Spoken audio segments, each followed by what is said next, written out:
21 of Football Manager 2015, awakening the Italians here with AC Milan.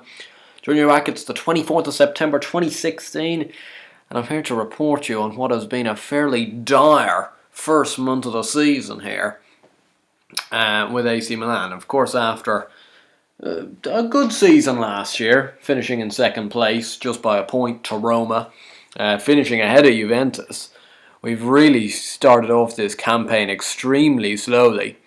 And we're going to be in for a really tough time of it today at home to Juventus, who have made a flying start to the campaign and find themselves in first. I don't think there was...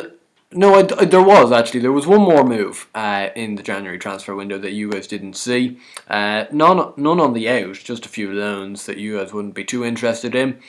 Coming in, we had Joshua Kimmich for 10 million from Stuttgart, whose attributes are actually going a little bit downwards rather than upwards, which isn't really what I want to see. He's 21 years old, came from Stuttgart, German midfielder, can also play in defensive midfield. He's only played one game off the bench. He's only on 11 grand a week, which probably compensates for the 10 million price tag, which was a bit steep, I'll say. But he is one for the future. Like, he's not going to start too many games this year, and I've seen him in previous saves, turning into a decent enough, handy enough midfielder, and he just gives us that extra bit of depth in midfield. Like, I'd play him ahead of like Kazuki Honda. Somebody like Honda and Montalivo are well past it by now, in my eyes. You know, somebody like Honda will really be leaving the club at the end of the year, if not in January. And Montalivo, God, I've been trying to get rid of him for decades. So he's a younger kind of rotation option than I suppose those guys are. 10 million though is a fairly steep fee for somebody of his calibre at the moment. But anyway, the fixtures since last time. Last time was the 0-0 draw at home to Fiorentina, opening day of the season, where pretty much nothing happened. Then we travelled to Palermo, where we lost 3-1. And this was an extremely disappointing result. I just don't know what went wrong. Like, we didn't take our chances. Well, that's probably what went wrong. Carlos Fierro played pretty shite. He's had a very questionable start, although he scored a brace, I think, in his last game, giving him something to work with. But Ivan Paris gave them the lead in the 37th minute, and Bai Niang struck back in the 46th to make it 1-1. But Jamal Mesbah in the 79th minute and Stefan Ristowski in the 90th minute gave Palermo the 3-1 win. As you can see, even though we had 55% of the ball and 8 half chances to their 3 and 28 shots to their 11, they had 3 clear-cut chances compared to our 2. They took all 3 of them. We took 1 of our 2. And based on that, you know, you got to give credit to them. They were extremely clinical. We weren't at all. None of those half chances resulted in anything. Niang did take 1 of the clear-cut chances, but you know, it was a very questionable performance. Like, you'll see Nicola Lili's in goal. That's because Diego Lopez picked up an injury. He was out for a bit as well, I think. We'll have to go and I'll have a look now, actually, because he's still in goal, so he's still out. Lopez out for another 6 to 7 weeks, so he was out for a long time. Out for 2 weeks, so he was out for around 2 to 3 months. And I've just realised now I haven't selected the team because there's a few people that are ineligible for today's game, so that's not very good of me. But anyway, back to the fixtures. So that was disappointing. Then the Champions League groups have been drawn, and we've been drawn in Group A alongside Chelsea, Red Bull Salzburg, Hamburg, and ourselves. Now, I wouldn't have thought that's not too bad a group. Now, Chelsea are tough, I'll give them that. But so I'm really hoping that this first game was just because it was Chelsea away, and out of the 6 games, that's going to be the toughest. But I don't really want a Europa League experience once again. Considering last year, like, we got knocked out in the Europa League in a fairly substandard group, and this isn't a great group either for the Champions League. But yeah, we lost 4-1 away at Stamford Bridge. Got completely played off the park. Oscar, Hazard, Costa and Fabregas scored in the 22nd, 25th, 81st and 90th minute respectively. Umtiti got sent off for us in the 71st minute as well. Straight red, offence, and Carlos Fierro got us a goal back in the 83rd minute, which made it 3-1 at the time. But, you know, it was one of those where you're kind of going, there was no celebration whatsoever. They had 7 clear-cut chances to our 3. We did create 3 clear-cut chances, but we only took one of them. Despite having only 5 shots in the entire game. Fierro missed 2 of them, but then finally converted one. The only positive to take out of it was that Fierro did score, and it was his first goal for the club. But then that really seemed to affect us, because we were at home to Genoa the next game, and it was another really frustrating game where we lost 1-0. Solomon Kalou as well, scoring the only goal of the game in the 4th minute. 23 shots to 6, but yet only 1 clear-cut chance each. 7 half chances for us, but only 1 clear-cut chance. It's like these opening games were really kind of reminding me of our first season, where we weren't scoring goals. We weren't looking like scoring goals either. We were having plenty of the ball, plenty of shots, but not actually getting opportunities. And then even in the handful of opportunities that we were able to create, we weren't taking any of them. So it's a real not a good place to be. And I was really fearing when we travelled to Roma, one of the bigger teams, one of the top 3 teams, in the last game before this Juventus game.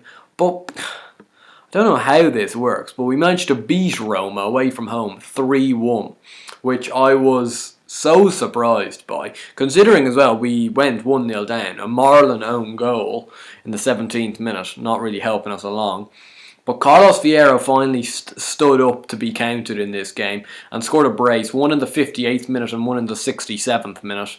Nigel de Jong then tried his best to give Roma the advantage again by getting himself sent off in the 68th minute. Fairly standard of de Jong. Before Keylor Navas own goal, their keeper, in the 89th minute. And I think it was one of those that Fierro struck it.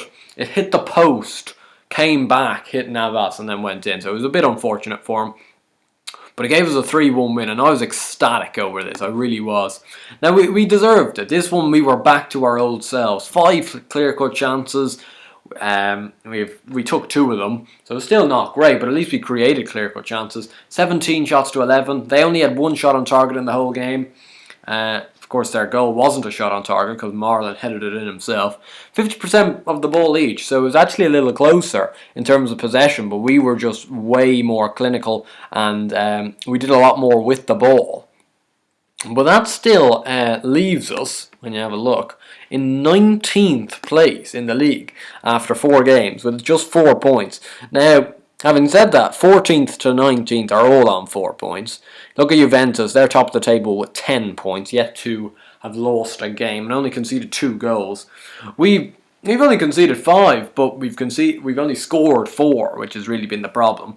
Roma themselves have had a really poor start to the season as well, because they've played 5 games, 1 win, 2 draws and 2 defeats, only 5 points for them, for the defending champions, and us being the defending second place team aren't doing too well either. Only Catania are keeping us off the bottom, and that's because they haven't picked up a point yet.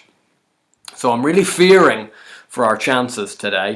If we have a look at the early player statistics, Carlos Fierro is the top scorer with 3. Niang's got 1, and that's all the goals he scored. Ager's got 1 on loan. He's playing really well on loan at Herenveen in the Eredivisie. We'll actually get rid of him though, because I hate when it comes up. Like, he's our top assist maker. Well, he actually isn't, is he? Because he's not at the club at the moment. Yarmolenko and Bonaventura have 2 apiece, and Fierro's got 1. Average rating wise, Fierro, Zapata, Yarmolenko, Niang, and Desquiglio. But you have a look at the list of injuries we've also got. Niang, 7 to 10 days. Zivkovic, 2 to 6 days, but that's been 3 or 4 weeks now, at least. Oh, not notes, injuries. Yeah, 3 weeks. So he was out for around a month. Marlon picked up an injury in the last game, which was only around 5 to 6 days, but he's out for 1 to 2 days now. Abate still out for 3 weeks. Lopez still out for 6 to 7 weeks. Plus de Jong being suspended. So we don't have the many personnel left within the squad at the moment. So what are we going to do here? Decisions to be made. It's going to be Zapata for Marlon. Who's going to play up front? Savitsky? Looks like it's going to have to be Savitsky. And who's going to play for De Jong? Kimmich, possibly? Or Pirlo? No, Pirlo. And switch those two around. Pirlo. Oh, no, sorry, that's Polly. No, don't want Polly. We want Pirlo. Oh, Pirlo's been unimpressive, though. 37 years old. I suppose only a 6.47 average rating so far, though. So, not been an impressive start from him. We'll load the bench with these guys. Roberts is back. He had sustained an injury, but he's finally back. He's not going to start today, though. So the rest of the team, though, is as per usual. Lili in goal, back five, Yarmolenko, Umtiti, Manoz, Sabata and Toskiglio, Neusschroeder and Pirlo, Bonaventura playing behind Savitsky and Fierro. I'm really hoping that Fierro can start firing. He did score a brace in that last game, which has brought him up to 3 in 4 so far. But he hadn't, like in those other games, he really hasn't looked up to it whatsoever. So let's hope. They're playing a very similar formation to us, just an extra central midfielder rather than an attacking midfielder. If we have a look, I breezed over their team there. Pogba is again not playing. Do they not like Pogba or something? See? Like he only played 29 games last year. Well, that's ludicrous stuff. You know, what the hell are they doing? But who do they have? Buffon, Chiellini, Papadopoulos, Cascarez, Peruzzi, Sandra, Pereira, of course Villa legend, Kolasinac, Vidal, Leo and Berardi. God, there's not exactly many weak links in that team, is there? We'll get things underway. Hopefully we can recreate a little bit of the form we had in that Roma game, which I have to say was so unexpected. It wasn't funny, like so out of the blue, especially considering we went 1-0 down. Kolasinac picks up an early yellow card. Here's Pirlo against his former club, of course. Toskiglio and Savitsky. Yarmolenko, it's deflected, it's 1-0. And it's going to be a Papadopoulos own goal it goes down as. Probably rightly so, because I don't think Yarmolenko's shot was heading in.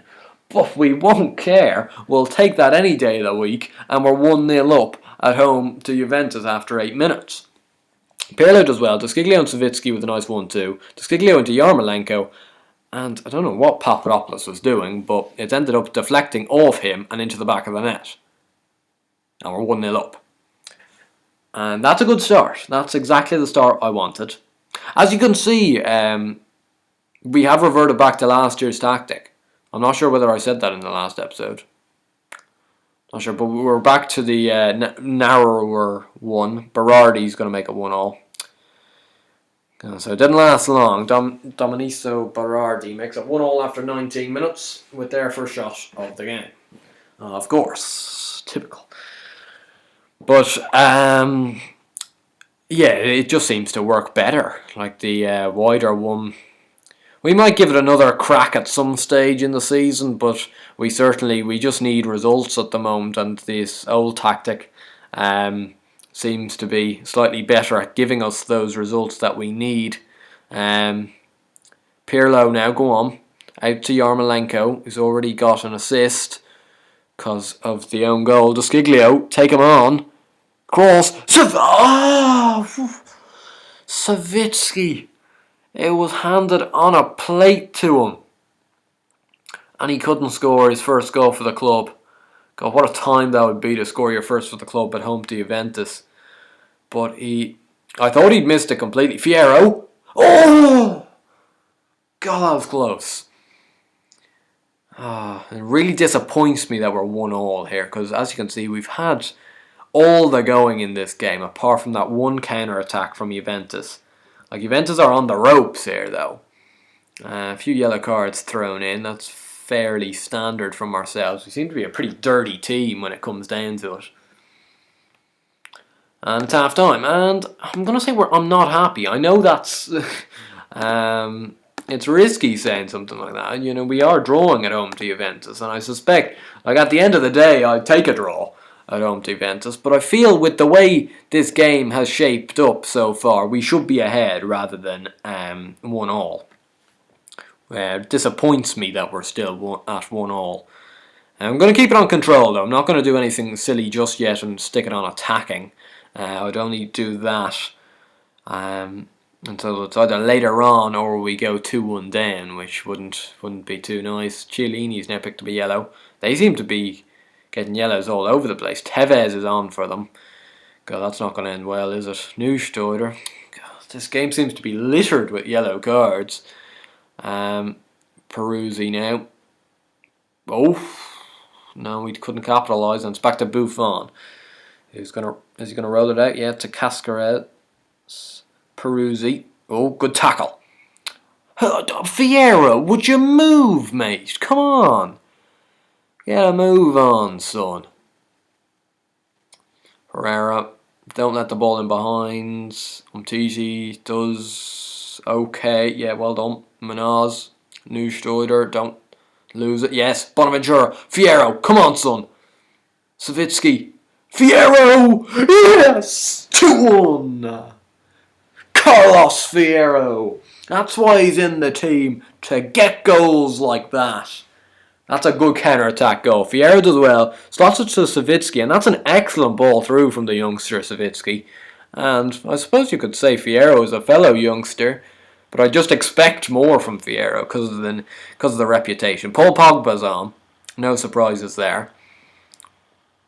But we are 2-1 up, and we've regained the lead, and we look good in this game. Like even if we end up drawing this game, no, losing this game would be a bit of a shocker. But if we end up drawing this game, I won't be too displeased because we've played really well, and kind of played Juventus off the park a little bit here. But knowing Juventus, they will have a last surge at us, and it's kind of whether we try to weather the storm or like this controlling manner seems to be kind of really taking it out of Juventus here, and they haven't mounted any sort of a charge here. They've had a few shots, but none of them seem to have threatened. Had a few half chances, but nothing clear cut. And Savitsky, no, yes, okay, just play it into the corner, please. Thank you. Blow it up, ref. Thank you very much. And we have beaten Juventus, and that means that we've claimed 2 big scalps in a row, with, of course, the Roma game preceding this one. Roma dropped more points, or was that actually... No, that has been played, so they're still on 5. We're now up to 7th. Now, that won't last, because a lot of these teams have only played 4, and we've played 5. But 2 wins on the bounce, and both of them impressive victories. Like against Roma away, and then Juventus at home. Like, what were we doing for these first 4 games? I don't know, but I think Carlos Fierro holds the key for us this year. He does. He's an excellent player. There's no reason why he can't not do it. It's just... He needs to go out and do it for us, because we're really hanging on to him. Anyway, the next episode you will see will be away at Atalanta, because as I remember, it is actually a derby game.